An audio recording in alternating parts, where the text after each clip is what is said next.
हम कभी भी किसी भी सिचुएशन को पूरी तरह से नहीं देखते हैं, किसी भी प्रॉब्लम को पूरी तरह से नहीं देखते हैं, बस उसके एक छोटे से फ्रेगमेंट को देखते हैं और उसके बेस पे अपने कुछ कंक्लूजन्स ड्रॉ कर लेते हैं, जिसकी वजह से जो सोल्यूशन है वो प्रॉपर्ली निकल नहीं पाता है। तो आज हम कोशिश करेंगे ये जो प्रॉब्लम है जिसको कोरोना वायरस कहते हैं, इसको पूरी तरह से देखने की, क्योंकि तभी हम इसका एक प्रॉपर सोल्यूशन निकाल सकते हैं। आज की डेट में अगर बात करी जाए इस प्रॉब्लम की, तो सिचुएशन ये है कि 80,000 से ऊपर केसेस हो गए हैं और नियर अबाउट 2,500 से ज़्यादा डेथ्स हो चुकी हैं। और जहां 10 दिन पहले तक सिर्फ 2,000 केसेस पर डे की एवरेज आ रही थी, आज की डेट में वो बढ़ करके 4,000 केसेस पर डे की एवरेज हो चुकी है। तो इससे हम क्या कंक्लूजन ड्रॉ करेंगे, हमारा जो माइंड है वो क्या कंक्लूजन ड्रॉ करेगा कि जो केसेस हैं वो बहुत तेज़ी से बढ़ रहे हैं। लेकिन क्या ये सच है? हाँ, ये सच है, इसमें कोई डाउट नहीं है, लेकिन ये कंप्लीट पिक्चर नहीं है।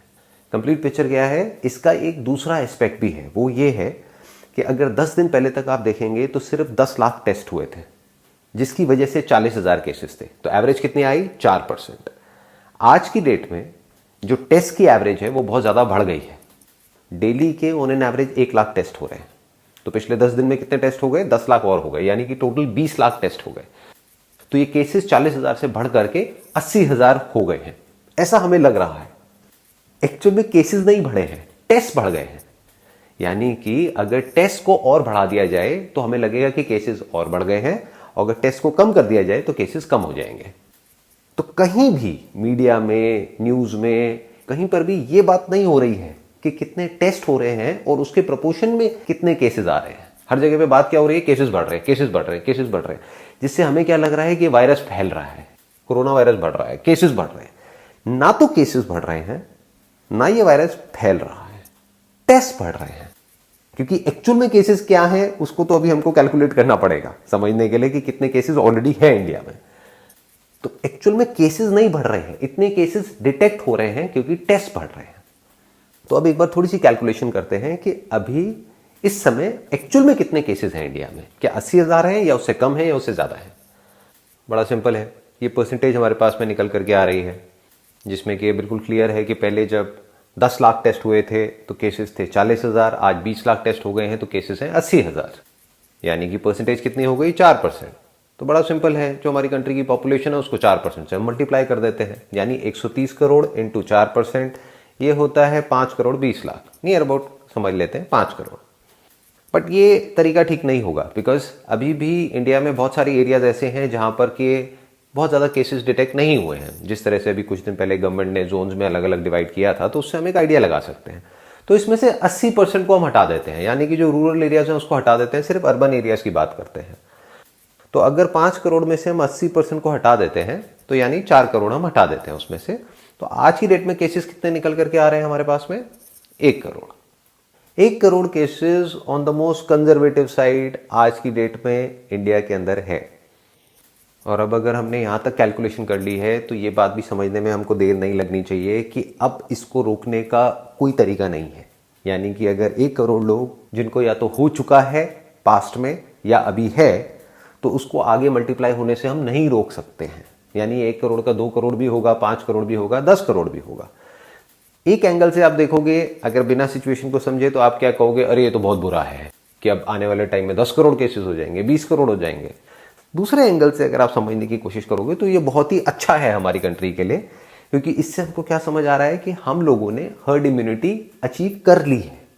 क्यों? क्योंकि डेथ रेट बहुत कम है। इनफैक्ट अगर आप पूरे वर्ल्ड में देखोगे तो सबसे कम डेथ रेट इंडिया में है। तो ये हमारे लिए बुरा नहीं है, हमारे लिए अच्छा है, क्योंकि ये जो प्रॉब्लम है जिसको कोरोना वायरस बोलते हैं, इसका सिर्फ एक ही सोल्यूशन है, वो है हर्ड इम्यूनिटी, ना कि लॉकडाउन। क्योंकि लॉकडाउन आप कब तक कर सकते हो? घर में कब तक बैठे रहोगे? कभी तो बाहर निकलोगे, और जब बाहर निकलोगे तो वायरस तो वहीं का वहीं है, ये तो कहीं जाने वाला है नहीं।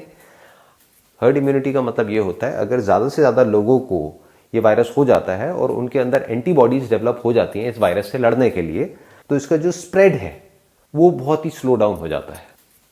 Just to give you an idea, अगर ये वायरस नहीं भी होता तब भी हर महीने इंडिया में ऑन एन एवरेज 6 लाख से ज़्यादा डेथ्स होती हैं अलग अलग बीमारियों की वजह से। हाँ, उसमें ट्रिगर कोई और होता है, कोरोना वायरस नहीं होता, कोई और होता है, कोई और इन्फेक्शन होता है जिसकी वजह से कोई और बीमारी ट्रिगर हो जाती है जो ऑलरेडी किसी न किसी के अंदर होती है। और ये हमारे जो स्टैटिस्टिक्स है, जो डेटा है, वो क्लियरली हमको दिखा रहा है कि ये जो डेथ्स हुई हैं, इसमें से ज़्यादातर डेथ्स वो हैं जो 60 साल से ऊपर हैं। और सिर्फ इतना ही नहीं, वो भी लोग वो हैं जिनके अंदर ऑलरेडी कोई ना कोई बीमारियां पहले से थी। तो इसने सिर्फ ट्रिगर करने का काम किया है, इसकी वजह से डेथ नहीं हुई है। और वो ट्रिगर जरूरी नहीं है कोरोना वायरस की वजह से हो, वो नॉर्मल वायरल इन्फेक्शन की वजह से भी ट्रिगर हो सकता है। तो अब सवाल ये उठता है यहाँ पर कि इंडिया में इतना कम डेथ रेट क्यों है, उसके पीछे क्या रीज़न है? उसके पीछे कई रीजंस हैं, लेकिन उसमें सबसे बड़ा रीज़न ये है कि हमारे यहाँ की जो पॉपुलेशन है वो यंग है।